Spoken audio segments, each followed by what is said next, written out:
Tandi TV Podcast, powered by India's #1 gold buying company, Attica Gold Company. Ukraine Russia போர் ஏற்கனவே உக்கிரமா போய்கிட்டு இருக்கு.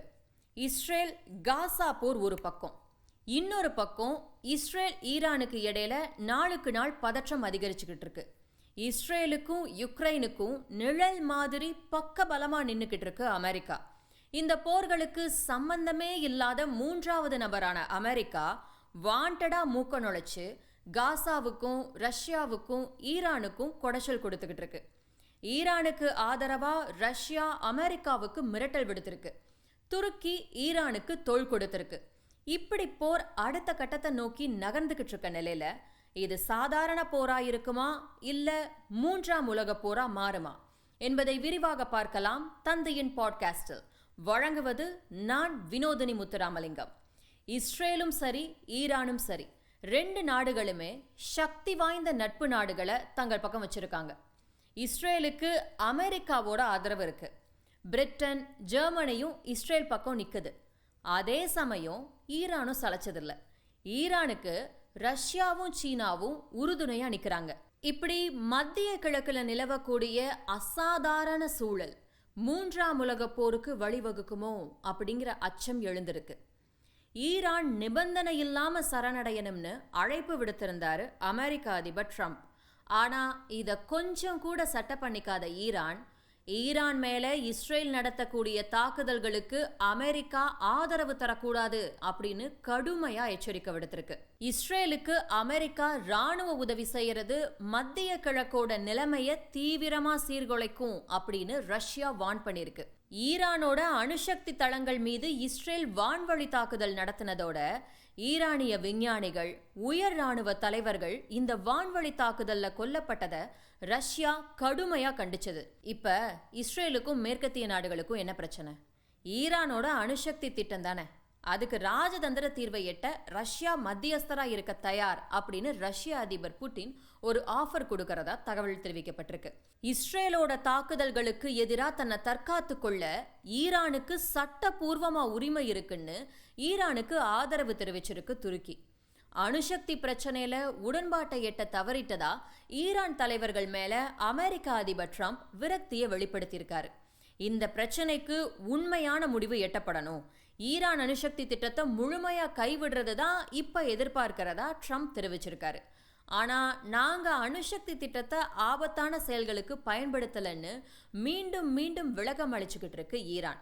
இந்த சூழல்ல இஸ்ரேல் ஈரானுக்கு இடையிலான பதற்றத்துக்கு மத்தியில அமெரிக்காவோட தலையீடு மிக தீவிரமா பார்க்கப்படுது. ஏன்னா ஈரான்ல நிலத்தடியில மிக ஆழமான பகுதிகளில் கட்டப்பட்டுள்ள அணுசக்தி தளங்களுக்குள்ள ஊடுருவ இஸ்ரேலுக்கு பங்கர் பஸ்டிங் பாம்ஸ், அதாவது பதுங்கு குழி வெடிகுண்டுகள்னு அழைக்கப்படக்கூடிய சக்தி வாய்ந்த குண்டுகளை வழங்குறது அல்லது அமெரிக்காவோட நேரடியான ராணுவ உதவிகள் மிகப்பெரிய ஆபத்தை ஏற்படுத்த வாய்ப்பு இருக்கிறதா நிபுணர்கள் கருதுறாங்க. ஈரானோட எதிர்த்தாக்குதல்களால இஸ்ரேலோட கடலோர நகரமான ஹைஃபாம், வடக்குல இருக்க டம்ரால இருந்து தெற்குல இருக்க ஜவ்டியல் வர பாதிப்படைஞ்சிருக்கு.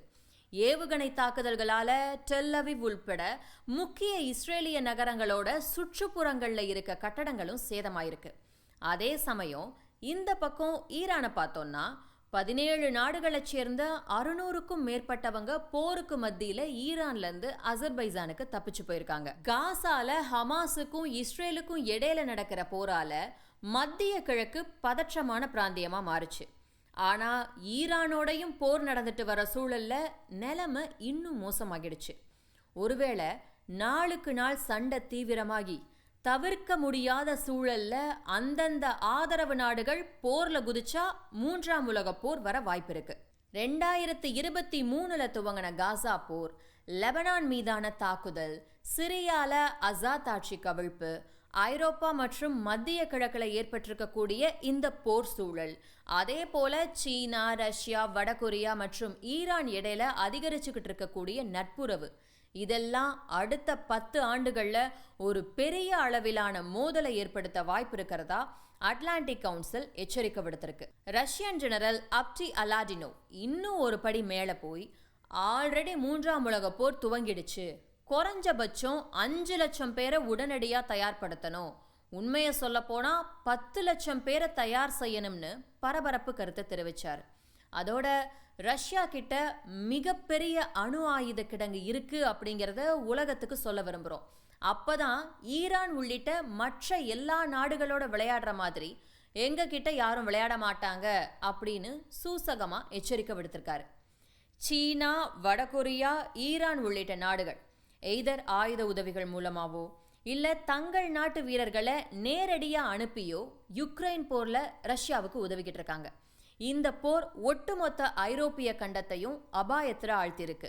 இப்ப பிரச்சனை என்னன்னா, ஒருவேளை யுக்ரைனுக்கு உதவுறாங்கன்னு சொல்லி ஏதாவது ஒரு நேட்டோ நாடு மேல ரஷ்யா ராணுவ நடவடிக்கையில இறங்குனா ஒட்டுமொத்த நேட்டோ நாடுகளும் சண்டைக்கு வர வாய்ப்பு இருக்கு. 3ஆம் உலக போருக்கு இதுவும் ஒரு பாசிபிலிட்டி. அதே போல சீனாவுக்கும் அமெரிக்காவுக்கும் இடையில வர்த்தக போர் போய்கிட்டு இருக்கிறது நமக்கு எல்லாம் தெரியும். இடையில தைவான் பிரச்சனை வேற இருக்கு. தைவானை தனதாக்கிக்க சீனா முழு முயற்சி காட்டிக்கிட்டு இருக்கு. ஆனா அமெரிக்காவோட ஆதரவு தைவானுக்கு இருக்கு. ஃபியூச்சர்ல தைவான் சம்பந்தப்பட்ட பிரச்சனை ஏதாவது வந்தா கண்டிப்பா அமெரிக்கா சீனாவுக்கு எதிராக நேரடியா களமிறங்க வாய்ப்பு இருக்கு. அடுத்து வடகொரியா. தென்கொரியாவும் வடகொரியாவும் எதிரும் புதிரும் அப்படிங்கிறது நம்ம எல்லாத்துக்குமே தெரியும். 2019 இருந்தே வடகொரிய அதிபர் கிம் ஜாங் உன் தன் நாட்டோட அணு ஆயுதங்கள் அப்புறம் ஏவுகணைகளை நவீனப்படுத்துறதுல ரொம்ப தீவிரமா ஆர்வம் காட்டிக்கிட்டு இருக்காரு. தென்கொரியாவுக்கு ஆதரவு தெரிவிக்க அமெரிக்கா, ஜப்பான் இந்த நாடுகள்லாம் அப்பப்போ சேர்ந்து போர் பயிற்சிகள் நடத்துறதுண்டு. ஏப்ரல்ல 5000 டன் எடையுள்ள போர்க்கப்பலை அறிமுகப்படுத்துச்சு வடகொரியா. இந்த புதிய போர்க்கப்பல் மூலமா அணு ஆயுதங்களை ஏந்தி செல்லக்கூடிய பாலிஸ்டிக் ஏவுகணைகளை ஏவ முடியும் அப்படின்னு சொல்லப்படுது.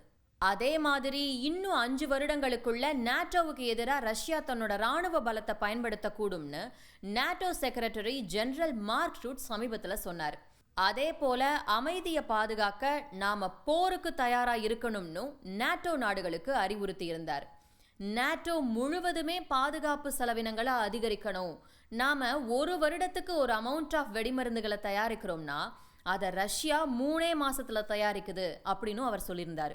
ரஷ்யாவோட ஆயுத உற்பத்தியில பெரும்பகுதி யுக்ரைன் போருக்காக தான் கண்டிப்பா பயன்படுத்துவாங்க. யுக்ரைன் போர் நிறைவடைஞ்சாதான் ஆயுதங்களை சேமிக்க முடியும் ரஷ்யாவால. ரஷ்யாவுக்கு சீனா, வடகொரியா, ஈரான் ஆதரவு இருந்தாலும் இப்ப யுக்ரைன் போர் நடந்துகிட்டு இருக்கிறதால முழு மூச்சா நேட்டோவுக்கு எதிராக அவங்களால களமிறங்க முடியுமா அப்படிங்கிறது சந்தேகம்தான். இதுதான் 3rd வேர்ல்டு வாருக்கான சூழல். உடனடியாக 3ஆம் உலக போர் ஏற்படுமா அப்படின்னா அதுக்கு பெருசாக வாய்ப்பில்லை அப்படின்னு சொன்னாலும் இப்போ நடக்கக்கூடிய போர்களுக்கு அணு ஆயுதங்கள் மையப்புள்ளியாக மாறி இருக்கிறதால ஒருவேளை போரில் ஈடுபட்டிருக்கக்கூடிய நாடுகள் இந்த அணு ஆயுதங்களை பயன்படுத்தினா எதிர்வரும் விளைவுகளை யாராலையும் தடுக்க முடியாது. Tandi TV Podcast, powered by India's #1 gold buying company, Attica Gold Company.